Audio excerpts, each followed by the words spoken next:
This is Board Game Animal. My name is Justin, and welcome to the Indie Games Night Market special preview.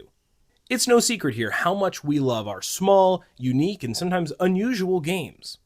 And this year, we've covered a lot of them, especially a lot of indie games and some games from New Mill. And we've now had the privilege of connecting with Daniel Newman of New Mill and a bunch of designers to put together this special Indie Games Night Market preview. Indie Games rock. Pax Unplugged is right around the corner, and with it comes the Indie Games Night Market. In 2024, there was the first Indie Games Night Market inspired by the Tokyo Game Market, where designers got the opportunity to show off games they otherwise would not have been able to, or didn't have the platform for. And what happens is games end up getting talked about. There's some buzz that's created. And it all comes with a great sense of wonder. It feels like a special, one-of-a-kind event, something that you may not be used to, where you can discover special treasures you wouldn't be able to anywhere else. But at the same time, it could also be a launching pad to a wider release. Some of the games from last year's Indie Games Night Market, like High Tide from Marceline Lyman or Torchlit from David Splinsky, have seen greater reach, having been picked up by other publishers to give them a wider release. So, this year, New Mill Industries is hosting the second annual Indie Games Night Market at PAX Unplugged on Saturday, November 22nd at 7 p.m. The event will feature more than a couple dozen designers at small tables selling their games. You'll find games as described above that could be hidden gems you can't get anywhere else. So let's get the buzz going. Let's talk about these games, so you'll know what's there and make sure that you don't miss out on any of the hotness this year, right at the game's impetus. And maybe not all of these will be for you, but there's such a tremendous variety in the type of games here. Very likely you'll find a game or two that are right up your alley, because across the board these games are truly love letters of ingenuity, passion, creativity, and fun. Please note that due to the very nature of these games, some of the pictures you see will vary from the final product, as some are in progress prototype shots, or even the version we got to play wasn't 100% final. Also, keep in mind that this is more of a preview than a review per se. But my thoughts and feelings on the games will be peppered throughout because I was able to spend some more time with a few of these than others. However, please stay to the end where I will share my personal favorites of the bunch that I had an opportunity to play. So let's get right to it. First, we have 3 games from Matt Ward. When life gives you lemons, make lemonade. Glass Half Full is a trick-taking game where you bid as you go while the strength of your cards changes each trick. On any given trick, the rank of the active face-up card determines whether low or high cards are stronger, and as you balance winning and losing tricks, only the trick winner may claim bids, but not all bids may be feasible. I think this one has a lot of charm to it, and will really be appealing for folks who like trick takers where the rules change on the fly and you have to think on your feet. But what's nifty about this is when it comes to bidding, it's slightly more forgiving than some other trick takers, as you can bid as you go, diversify if need be, or double down on how the state of the hand is looking. With the quirky theme, variety in how each hand will feel based on the River of Cup cards, and intuitive structure. I think this one will be really enjoyable for established trick takers or for folks who are starting to venture out into the genre. Rowan is a fascinating little abstract strategy game with dice for 2 players. Line up 5 of your pieces in a row to win. Each turn you'll roll 3 dice and take turns drafting them to move your pieces. There are tons of tense tactical decisions each turn, balancing drafting to benefit yourself, but also to block moves from your opponent and achieve your goal. This has some really classic abstract elements like lining up your pieces in a row to win, and with the added chance element of rolling dice. These elements of games wouldn't typically sound like a happy marriage for me, but in Rowan it works super clean. The variety and powers of the different dice give it a modern kick and provide layers of thought process you wouldn't think a game like this would necessarily have. I think we may be used to the standard waiting for your opponent to move their piece in an abstract, but the will they, won't they in the draft makes this considerably more interesting than that. You're invested in every choice that your opponent makes, not to mention the game features different modes of play which add even more depth. But all of this considered, it still doesn't detract from the fact that it feels like a classic, easy-to-play, traditional-feeling game with a lot of old-world spirit. In the vein of what I had said about High Tide, Rowan is the exact kind of little abstract game that I wish everyone had a copy of. It feels both throwback and fresh simultaneously. And if you like abstracts or quick little 2-player games, then I think this one would be right up your alley. In Flank Stakes, you get to outflank each other in this trick-taking game where like color suits trump one another. a mechanism that I personally think is underused and makes for a really neat decision space on how best to manage your hand, and also how confident you should be in it. Set a bid using a card from your hand, go for a 1-point bid or a harder 2-point bid in a race to 3 points. Flank Stakes is a set of cards with rules, bidding options, and point tracking. It's a bring your own traditional deck of cards situation and really delivers an awesome little twist to play with classic cards. I think this one is a steal because it has a couple really clever hooks of play and creates a really enjoyable experience with just a traditional deck. Because this one's small, it's actually a free add-on when you get Matt Ward's other 2 games, but it's also purchasable for $5 on its own. Either way, I think you're getting an awesome deal for an ingenious game. In Skyline, 1 to 4 players work together to build a 3D city out of building blocks in this cooperative puzzle game. Skyline features ascending difficulties composed of specific sets of Skyline cards. You're going to be working to complete each puzzle and then try to beat each puzzle's high score by having multiple blocks left over. Because of its nature, it's an awesome little coffee table game that is incredibly easy to learn but requires a lot of clever thinking and teamwork to complete the challenges that lie ahead. There were very few handcrafted copies of Skyline at last year's Indie Games Night Market. This year, it's making a return in the form of a miniature version with more copies. Roman has prepared a very limited, handmade canvas-style edition of Nefitto, the classic Viking game. There's a lot of love and hard work put into this printing, painting small pieces, packaging, the whole shebang, so there won't be many copies. But what's extra special is the newly designed small mini expansion. It will be included as part of the Canvas edition, but there will also be standalone expansion packs available for folks who already own another version of the game. The expansion introduces a powerful twist, god cards with special abilities that will give players the power to alter the course of the game.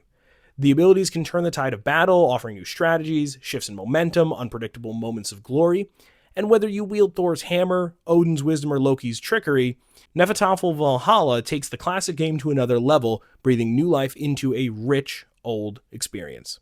Juvenile is a push-your-luck game disguised as a tile-laying map-building game. You're going to be playing cards out to the table in order to expand the map, but as connections are built, you're doing your best to place a token with optimized timing for the biggest score. This delivers an interesting game of chicken with your fellow players. Beat them to scoring, or try and make the map a little better and richer with potential points. I think you'll appreciate this one if you like tile-laying games where everyone around the table is contributing to a shared space and battling over scoring opportunities.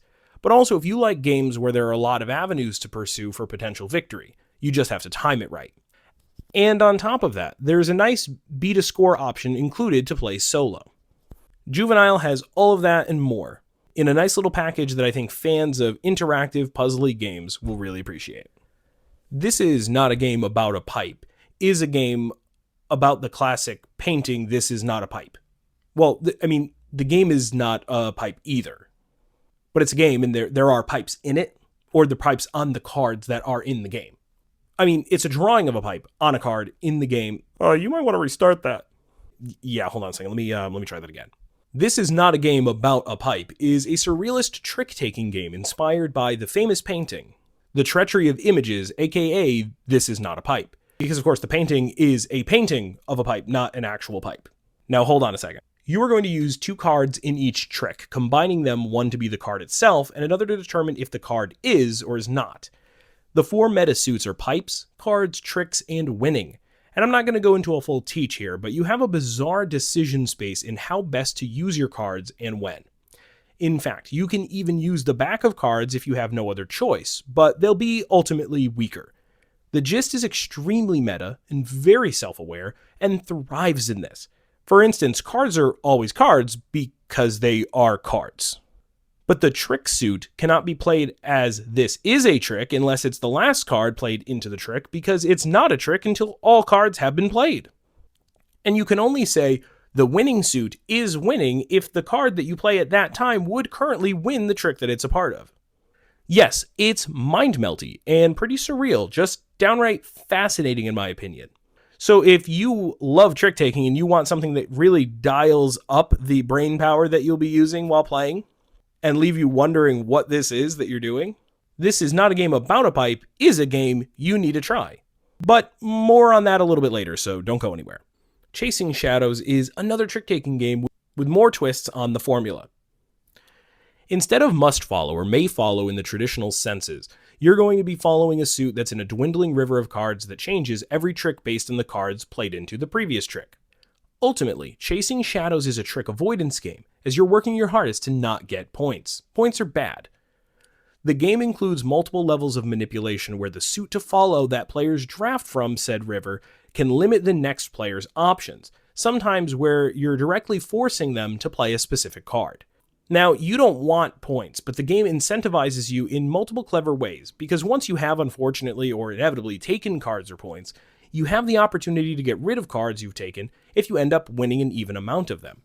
And also, a way to get rid of some points altogether if you are on point and score a specific suit only twice over the course of the entire game. Clever scoring mechanisms, drafting, and forcing hooks. Not to mention with an awesome striking look to the design and cards. Chasing Shadows is another trick taker that I think fans of the genre will be clamoring for. In adulting, you'll be playing around with deck building and contract fulfillment elements in order to properly self-care and deal with stress. Described as a cozy engine-building card game about the mundane struggles of adulthood. It's sort of semi-co-op, or perhaps the better way to explain it is that it has multiple victors. It's interesting because cozy is not the word that immediately comes to mind when playing this. In fact, the word that I think of that best describes this game is validating. Because through the mechanisms, through the actions of deck-building attitudes, working to get the chores done while still having self-care, this game, through its actual functions, is reassuring, comforting, and validating as it demonstrates that yes, it can be a challenge to balance all of these elements of life out. Even things you think that should be simple can be stressful, but at the same time reminding you that you need and deserve to take care of yourself. If you want some in-depth thoughts about the game, I'm sharing Space Biff's review down below as well, because the write-up there is as genuine and thoughtful as the game itself is, and a lovely read. And in the words of the game's description, because I personally love this, with some effort and a little bit of luck, you can avoid burnout and become your ideal self. You know, not all of our games encourage us or commend us for enduring the challenges of day-to-day life, or accomplishing the little things. But adulting does, and delivers it in a surprisingly thematic way in a game that is also just fun to play. Conviction is an experience of a game. Shortly after your happily ever after, the two of you, the stable stalwart and the free-spirited idealist, come to an impasse. There's a lot to unpack when it comes to a conviction, and quite frankly, I'm not going to. It's a fascinating experience of a game where even the elements of how to win, or what winning even is for the game, is left up to you to discover while actually playing it. Does that sound abstract or unusual? Yes. Does it work? Yes. And the simple fact of how many mechanisms the game has that it should speak volumes as to the surprising depth under the surface of this tiny game. The game consists of card play where the two players take turns performing actions, all with the goal of moving cards around between the players, the shared support deck, and the reject pile. The game asks you, can you cooperate towards a balanced resolution? If you are both stubborn, you'll separate, although you could dominate the narrative instead. There are a lot of possibilities. Which one are you going to discover? I'm fascinated by the ambiguity of this game, and the looseness of its structure while not sacrificing the fact that there's pretty engaging gameplay between two players. So I do hope what I'm saying is more intriguing than confusing. It's just that the details of this game and what it holds within is much more interesting to discover on your own, so make sure to check this one out. In OK Duckies, now let's get in formation. You're playing a two-player contract fulfillment puzzle game where you're playing little rubber duckies to a bathtub, aiming to arrange them into specific formations. I love that this game tells you exactly what's happening. Like, literally, the title says what the game is all about. You're getting your duckies in formation and scoring them. And if you like the idea of essentially getting ducks in formation and then getting rewarded for doing so, then this is one for you to check out. Delightfully thinky little spatial puzzle where you will be trying your hardest to visualize the possibilities, searching for patterns on the board state that's constantly in flux. It's adorable, quick, and has a nice tempo to it as you balance out adding ducks, moving them, activating powers, and more. The game itself can be tight and crunchy, all while not losing its whimsy that the theme of the game brings in droves, not to mention the fact that there's variable setups and quite a variety in this little package that I think will have people keep coming back to it. Slot Machine Millionaire is a really neat shedding climbing game where your goal is, per usual, to get rid of all the cards in your hand by beating other people's melds they've played of different symbols. The catch is that there's a constantly shifting scale of what symbols are more powerful. There are no numbers or values in the cards, only suits, and that creates a wildly investing balancing act of hand management. Do you save cards in an effort to wait out a hierarchy switch, or risk playing them now in a rush? So when no one can beat a meld out there, that previously winning symbol drops to the bottom of the hierarchy to wait for its payout to recover. The game keeps you on your toes, and you constantly have to be tactical as everyone has a one-time use lucky coin to flip the hierarchy of the suits. So you're always ready that it could happen at any moment. But meanwhile, you're hesitant to use it for yourself because you only get one, and you want to time it wisely. Slot Machine Millionaire plays really naturally and is just super smooth as a card shedder. It's really easy to pick up, lovely to look at, and super engaging. Resilience is a co-op game of real-time dice placement. You're going to be working together with your neighbors to survive a natural disaster by managing resources, projects, all while keeping the general community morale high. The intent of the game is to counter the stereotypical and infamous isolated bunker prepper myth, and encourage people to organize their efforts, work with their neighbors, and cooperate as a team. In Resilience, you'll be rolling dice, resolving effects, all working together to survive harm and endure collectively. In a delightfully different deduction party game, Medusa's Garden is remarkably simple, but wildly unique and whimsical when it comes to components. For you see, in the game, the cards are distributed and all the players get rolls, and one person will be turning other players to stone by tapping them as discreetly as possible. The tapped person drops down to the ground, and there's the guesser, who of course is trying to identify the tapper. You know, Medusa. But what's the twist? The game comes with a mirror, and the person who's guessing can only look at the group of people through the mirror. And it is ridiculous and hilarious and not as easy as you may expect. This game is a novelty, and in certain circumstances I think could hit better than most commercially available party games. Will it be group dependent? Sure. But I'm pretty sure that right now you already know if your group is one that would enjoy this. Just based on the description alone, you'll know if you are as delighted and tickled by this idea as I am. And if so, you have to check it out. It's just whimsical and genius and unusually refreshingly thematic for a party game. Why don't you give this one a look? Harry, before you go to fight Medusa, can you make sure to bring this with you? Great. While Crownfell will have availability outside of the night market, you will find a special metal, yes, metal version of Crownfell available at the Indie Games Night Market. It will be at Marceline Lyman's table, which we'll talk about soon. Crownfell is a dynamic abstract strategy game played with 8 cards on a 5x5 grid. Each card represents a character with unique movement and special rules. The artwork is striking and the card play itself fascinating. So having the ability to snag a special metal edition of the game is a wild opportunity. I would recommend checking out some detailed coverage of the game and more details down in the description below, including a rules teach from the designer. Due to time constraints, I only got to mess around with this one a little bit with a print and play version. And it's super interesting. I really can't wait to spend more time with this one and hopefully a metal copy because it is such a cool game. In Frog Fair each year, frogs come from across the land, gathering to reenact the legendary Royal Frog Games in this traditional festival. Will you be the winner of the Frog Crown? I've won the Frog Crown many times, most recently after marrying the frog from Rebel Princess. Mickey, that this isn't about you, and we've already established you are not married to that frog. You really just gotta let it go. In Frog Fair, you're competing in 3 interconnected mini-games, the long hop, swimming, and the talent contest. There are fly pie prizes for each mini-game, and the final goal is to have the most fly pies. For the sake of versatility or time constraints, you can play your favorite mini-game as a standalone or play the same one repeatedly.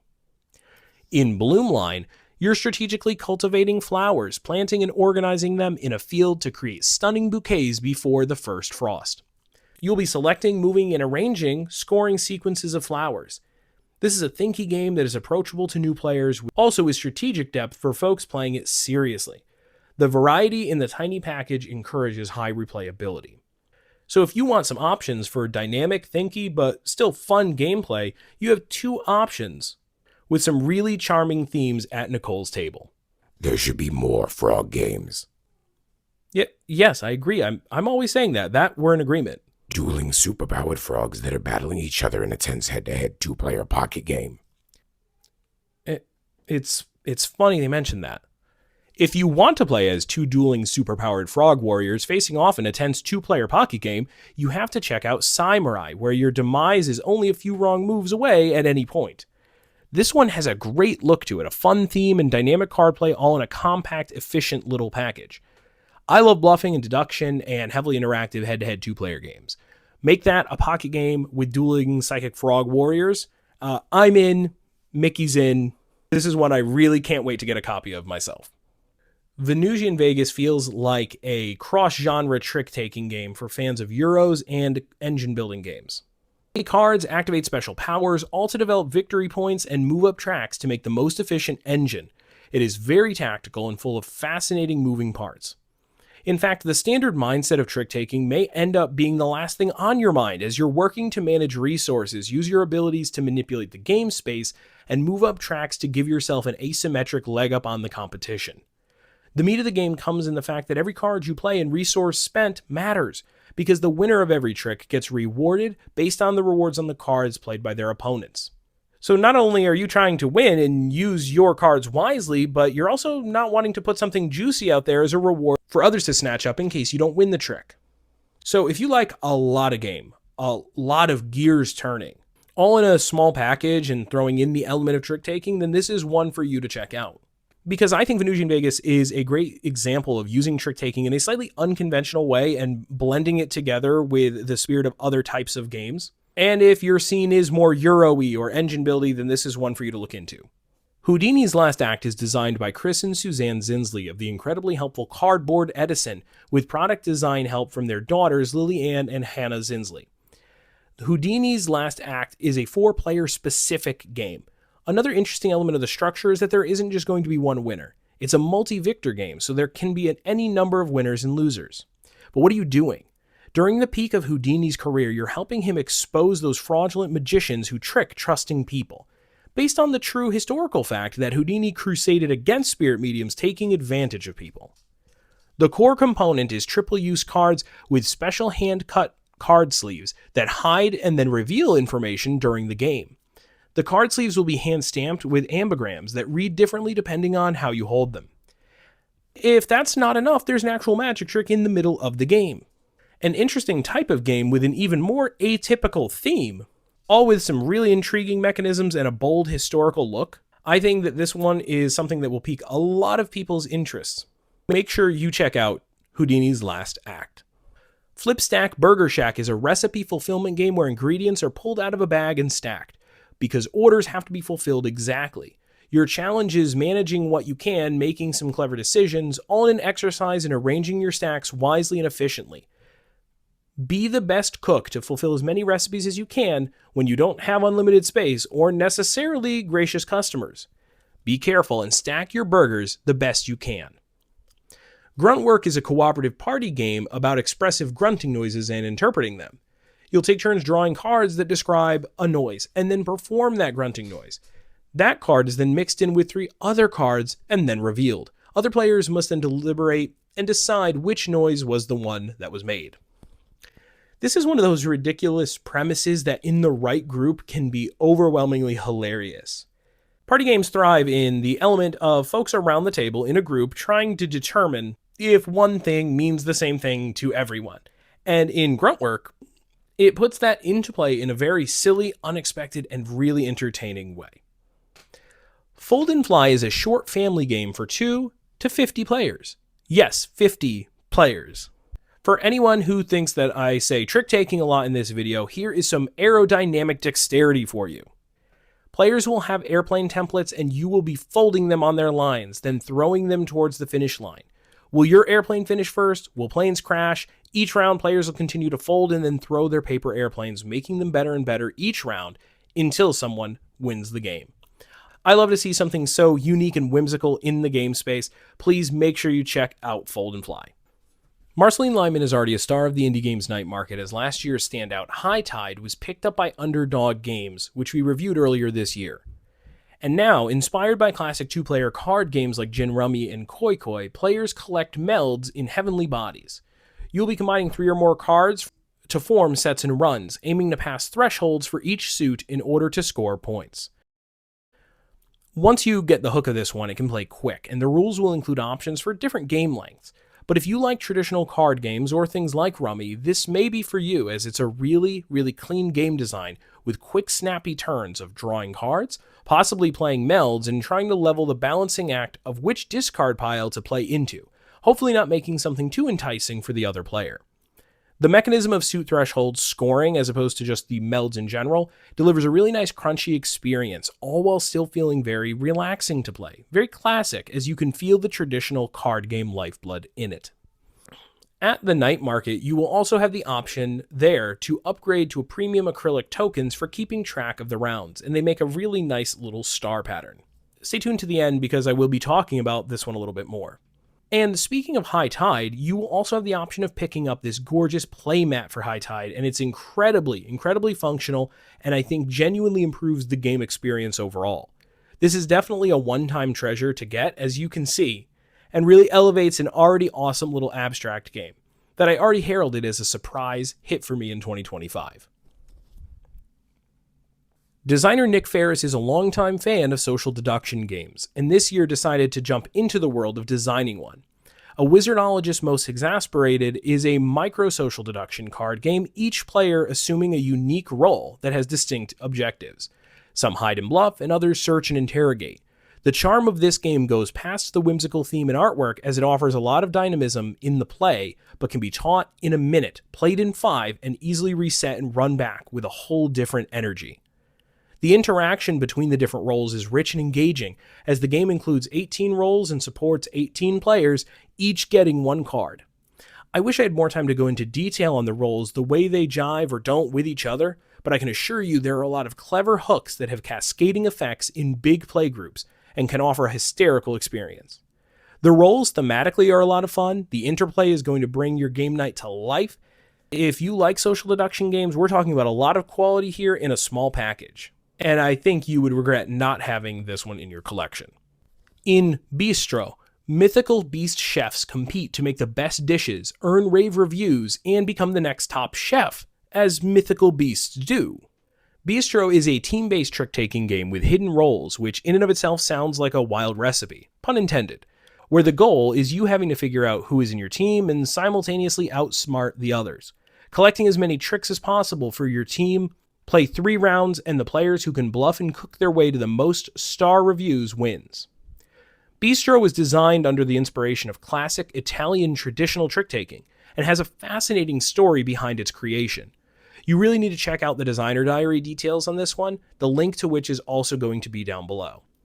So if you want to experience this unique, twisty, social deduction trick-taker rich in its design origins, make sure you don't miss Beastro, because I can't wait to play this one myself. And that's not all. You also see Community Cult, a cooperative card game inspired by the adventures of a pup named Scooby-Doo in the lore of Cthulhu. Firewall Defenders, which is a co-op game about a team of cybersecurity warriors, where you'll complete missions over a series of rounds. Players take turns narrating a story while traveling between the 4 botanical kingdoms of spring, summer, autumn, and winter, in this improvisational game where storytellers think on their feet through card reveals while working to complete their goals by the end of the game. The Hedgehog's Dilemma is a trick-taking game featuring fragile partnerships, shared win and loss conditions, and completely open table talk rules. By winning tricks, players traverse an endless loop that rewards those who get close, but not too close, to one another. A 2-player Mancala-style game where players take control of imps, implings, and overlords, working to prove yourself most glorious on the battlefield with multiple ways to win. However, players be careful, any imps on the battlefield can be commanded by either player. There will also be Urban Capitalism, an auction game that's a love letter to bidding mechanisms of Keyflower. And lastly, Pyrrhic by David Gordon with art by Ammon Anderson. Bait your opponent into taking cards in a quick head-to-head trick-taking game for 2 players. Form melds of 3 with cards you win from tricks, but be careful, if you ever have 7 or more cards that can't be melded, you immediately bust and lose the round. Wow, that is a lot. Now, what about favorites? Listen, this gets really tricky. Trick-taking. Stop. But yes, it is actually really difficult to narrow down favorites because these have all been incredibly enjoyable to play. But yes, while it is very difficult to narrow down favorites because I think all of these are very good games, I'll point out from the ones that I have played which ones are the most standout for me. And these aren't particularly in any specific order. I really, really like flank stakes. Glass Half Full and Rowan are also super solid as a trick taker and abstract respectively, and I highly recommend them. But the fact that you get flank stakes free when you get the other two is a win-win-win in my book. But regardless, its betting and trump mechanisms are delightful and great for folks looking to do something interesting with a traditional deck of cards. I also think Slot Machine Millionaire is a really clean, easy to pick up, super fun to play card shedder, and for me, I think it's really engaging. It creates a bubbly energy around the table, has quick turns, and the look really pops while you're playing it. I can see myself coming back to this one a lot. And again, I know it's almost like I'm relisting the games, but here, these would be the three that stand out the most to me so far. Chasing Shadows is exactly what we need in modern trick-taking. Multiple clever hooks, really engaging decision-making, ingenious mechanisms, all while not dumping ridiculous levels of overhead into the experience. It looks slick, it plays slick, and I think is a must-have if you enjoy the trick-taking scene. This is one you need in your collection. This is not a game about a pipe. It is ridiculous and insane in all the best ways, and I love it. It's funny because once it clicks, it's not as wild as it initially seems, but somehow still sort of is. I don't even know how to describe my feelings on this one properly. This is probably a me thing, but the surreal abstractness of this game puts it in a similar category for me as Cat in the Box.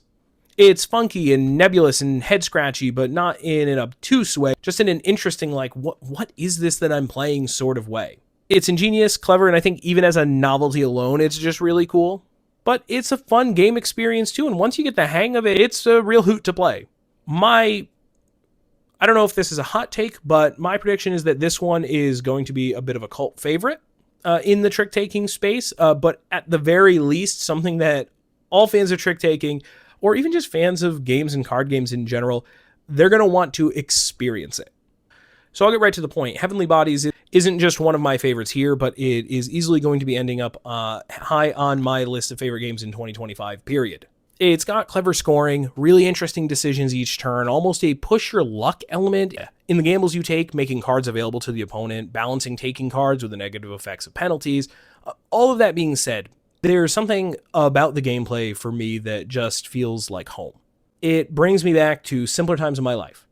Playing Rummy, playing other traditional card games with family members. And I don't often sit and reflect on that nostalgia and those memories, but playing this game really taps into that for me, while also feeling fresh and new and really clever and ingenious in and of itself. So Heavenly Bodies, I love it, and it's one that I think if you like card games, especially ones that lean in kind of a traditional way, or you just want a really, really good two-player game, this is one you have to check out.